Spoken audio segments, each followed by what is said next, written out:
The high point of Greek civilization. Classical Greece. Part 1.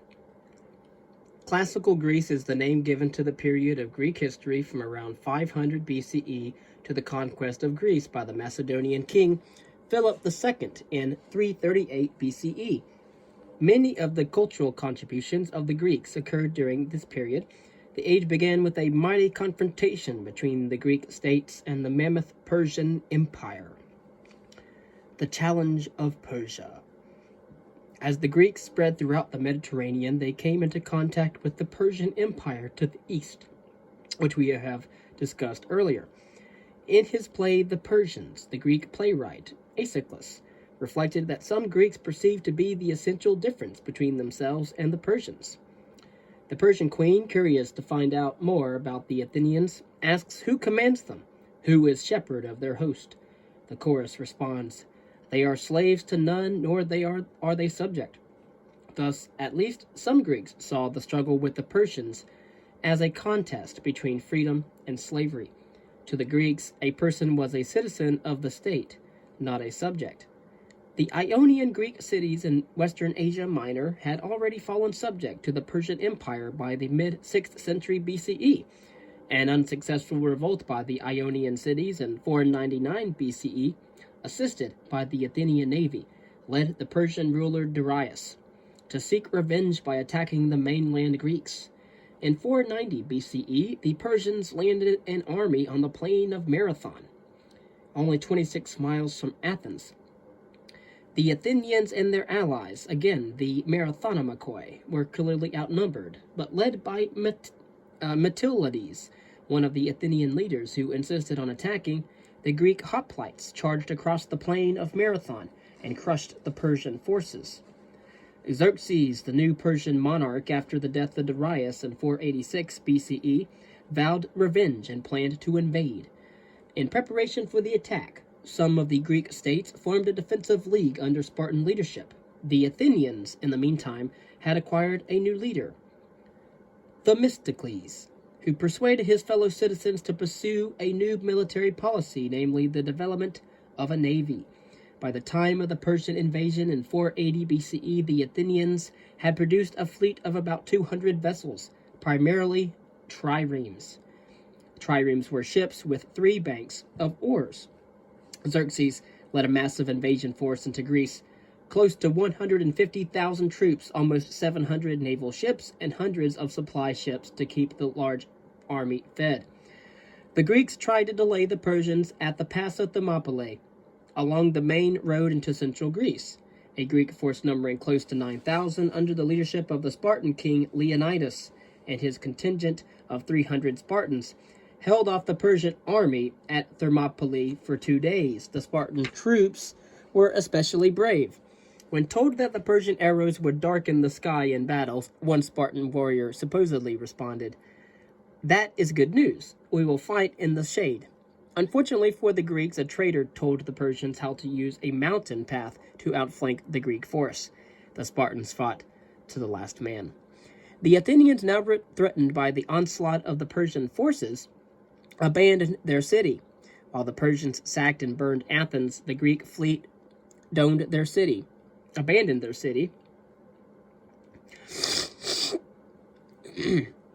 Again, the Athenians, now threatened by the onslaught of Persian forces, abandoned their city while the Persians sacked and burned Athens, and the Greek fleet remained offshore near the island of Salamis and challenged the Persian navy to fight.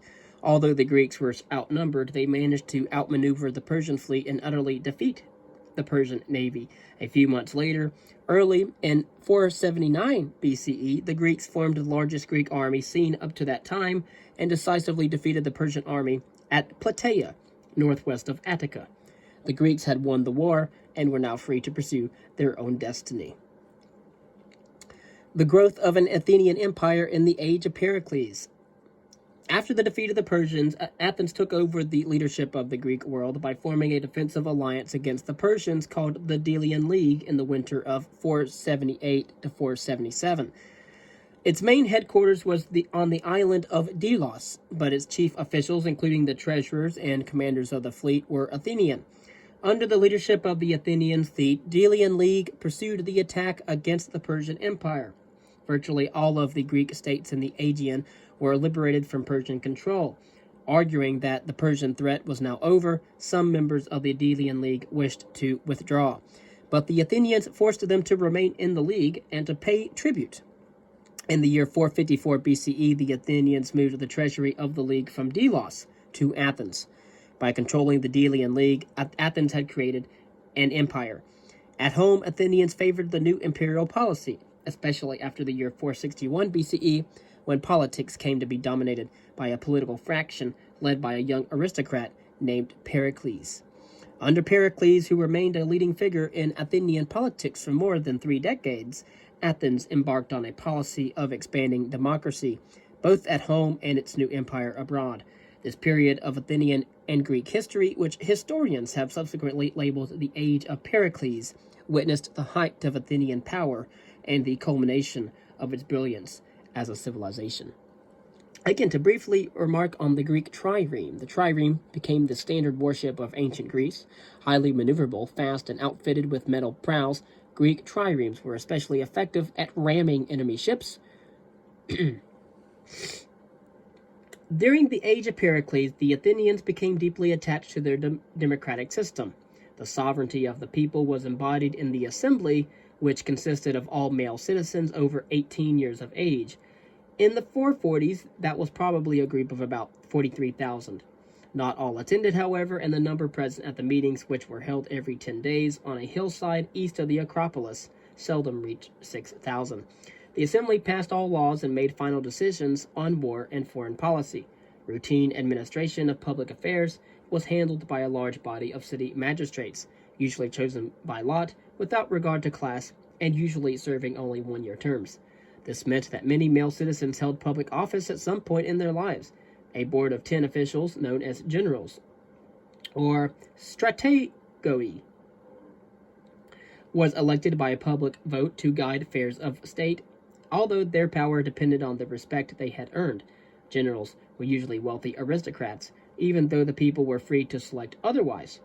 The generals could be re-elected, enabling individual leaders to play an important political role.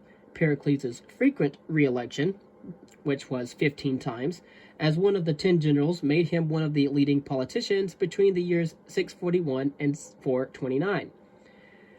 Pericles expanded the Athenians' involvement in democracy, which is what, by now, the Athenians had come to call their form of government. Power was in the hands of the people. Male citizens voted in the assemblies and served as jurors in the courts. Lower-class citizens were now eligible for public offices that were formerly closed to them. Lower-class citizens were now eligible for public offices formerly closed to them. Pericles also introduced state pay for office holders, including the widely held jury duty. This meant that even poor citizens could afford to participate in public affairs and hold public office.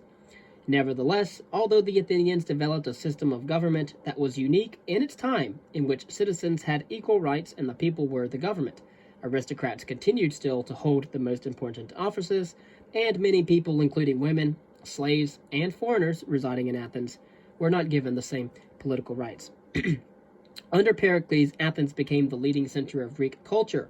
The Persians had destroyed much of the city, however, during the Persian Wars, but Pericles used the treasury money of the Delian League to set in motion a massive rebuilding program. New temples and statues soon made the greatness of Athens more visible. Art, architecture, and philosophy flourished, and Pericles broadly boasted that Athens had become the school of Greece. But the achievements of Athens alarmed the other Greek states, especially that of Sparta, and soon all Greece was confronting a new war, the Great Peloponnesian War, and the decline of the Greek states. During the 40 years after the defeat of the Persians, the Greek world came to be divided into 2 major camps, Sparta and its supporters, and the Athenian Maritime Empire. Sparta had its allies, and its allies feared the growing Athenian Empire. Then as well, Athens and Sparta had created 2 very different kinds of societies, and neither state was able to tolerate the other's system. A series of disputes finally led to the outbreak of war in the year 431 BCE. At the beginning of the war, both sides believed that they had winning strategies. The Athenians planned to remain behind the protective walls of Athens, while the overseas empire and the navy would keep them supplied. Pericles knew that the Spartans and their allies could beat the Athenians in open battle, which was the chief aim of the Spartan strategy. The Spartans and their allies invaded Attica and ravaged the fields and orchards, hoping that the Athenians would send out their army to fight beyond the walls. But Pericles was convinced that Athens was secure behind its walls and stayed where it was. In the second year of the war, however, plague devastated the crowded city of Athens and wiped out possibly 1/3 of the entire population. Pericles himself died the following year in 429 BCE, a severe loss to Athens. Despite the losses from the plague, the Athenians fought on in a struggle that dragged on for another 27 years. A final crushing blow came in the year 405 BCE when the Athenian fleet was destroyed at Aegospotami on the Hellespont. Athens was besieged and surrendered in 404. Its walls were torn down, the navy was disbanded, and the Athenian Empire was no more. The Great War was finally over. The Great Peloponnesian War weakened the major Greek states and destroyed any possibility of cooperation among the states. The next 70 years of Greek history are a sorry tale of efforts by Sparta, Athens, and Thebes, a new Greek power, to dominate Greek affairs. Focused on their petty wars, the Greek states remained oblivious to the growing power of Macedonia to their north. The culture of classical Greece. Classical Greece was a period of remarkable intellectual and cultural growth throughout the Greek world, and Periclean Athens was the most important center of classical Greek culture. The writing of history. Histor. History as we know it, as inquiry, as the systematic analysis of past events, was introduced to the Western world by the Greeks. Herodotus, 484 to 425 BCE, wrote History of the Persian Wars, or the Histories, which is commonly regarded as the first real history in Western civilization. The central theme of Herodotus's work was the conflict between the Greeks and the Persians, which he viewed as a struggle between freedom and despotism. Herodotus traveled extensively and questioned many people to obtain his information. He was a master storyteller, and sometimes included considerable fanciful material and superstitious beliefs, but he was also capable of exhibiting a critical attitude towards the materials that he used. Thucydides, from 460 to around 400 BCE, was a better historian. Indeed, he is considered the greatest historian of the ancient world. Thucydides was an Athenian and a participant in the Peloponnesian War. He had been elected a general, but a defeat in battle led the fickle Athenian assembly to send him to exile, which gave him the opportunity to write his History of the Peloponnesian War. Unlike Herodotus, Thucydides was not concerned with underlying divine forces or gods as explanatory causal factors in history. He saw war and politics in purely rational terms, as the activities of human beings. He examined the causes of the Peloponnesian War in a clear, methodological, objective fashion, placing emphasis on accuracy and the precision of his facts. As he stated, quote, "With regard to my factual reporting of the events of the war, I have made it a principle not to write down the first story that came my way, and not even to be guided by my own general impressions. Either I was present myself at the events which I have described, or else I heard of them from eyewitnesses whose reports I have checked with as much thoroughness as possible." End quote. Thucydides also provided remarkable insight into the human condition. He believed that political situations reoccur in similar fashion, and that the study of history is therefore of great value in the understanding of the present. Greek drama. Drama as we know it in Western culture was originated by the Greeks. Plays were presented in outdoor theaters as part of religious festivals. The plays followed a fairly stable form. 3 male actors who wore masks acted all the parts. A chorus, also male, spoke lines that explained what was going on. Action was very limited because the emphasis was on the story and its meaning, its telos. The first Greek dramas were tragedies, plays based on the suffering of a hero and usually ending in disaster. Aeschylus, 525 to 456 BCE, is the first tragedian whose plays are known to us. He was customary in Greek tragedy. His plots are simple, and the entire drama focuses on a single tragic event and its meaning. Greek tragedies were sometimes presented in a trilogy, which is a set of 3 plays built around a common theme. The only complete trilogy that we possess today is called the Oresteia. It was written by Aeschylus. The theme of his trilogy is derived from Homer. Agamemnon, the king of Mycenae, returns a hero from the defeat of Troy. His wife, Clytemnestra, avenges the sacrificial death of her daughter, Iphigenia, by murdering Agamemnon, who had been responsible for Iphigenia's death. In the second play of the trilogy, Agamemnon's son Orestes avenges his father by killing his mother. Orestes is then pursued by the avenging Furies, who torment him for killing his mother.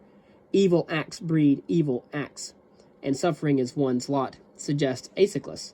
But Orestes is put on trial and acquitted by Athena, the patron goddess of Athens. Personal vendetta has been eliminated, and law has prevailed. Another great Athenian playwright was Sophocles, 496 to 406 BCE, whose most famous work was Oedipus the King.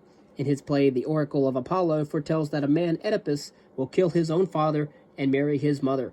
Despite all attempts at prevention, the tragic events occur. Although it appears that Oedipus suffered the fate determined by the gods, Oedipus also accepts that he himself, as a free man, must bear responsibility for his actions. It was Apollo, friends, Apollo, that brought this bitterness in my sorrows to completion, but the hand that struck me was none other but my own. The third outstanding Athenian tragedian, Euripides, 485 to 406 BCE, moved beyond his predecessors, Aeschylus and Sophocles, by creating more realistic characters. Euripides and his plots also became more complex, with a greater interest in real-life situations. Euripides was controversial because he questioned traditional moral and religious values, unlike Sophocles and Aeschylus. Euripides was, for example, critical of the traditional view that war was glorious. Indeed, he portrayed war as brutal and barbaric. Greek tragedies dealt with universal themes still relevant to our own day. They probed such problems as the nature of good and evil, the right of the individual, the nature of divine forces, and the nature of human beings. Over and over, the tragic lesson was repeated. Humans were free and yet could operate only within limitations imposed by the gods.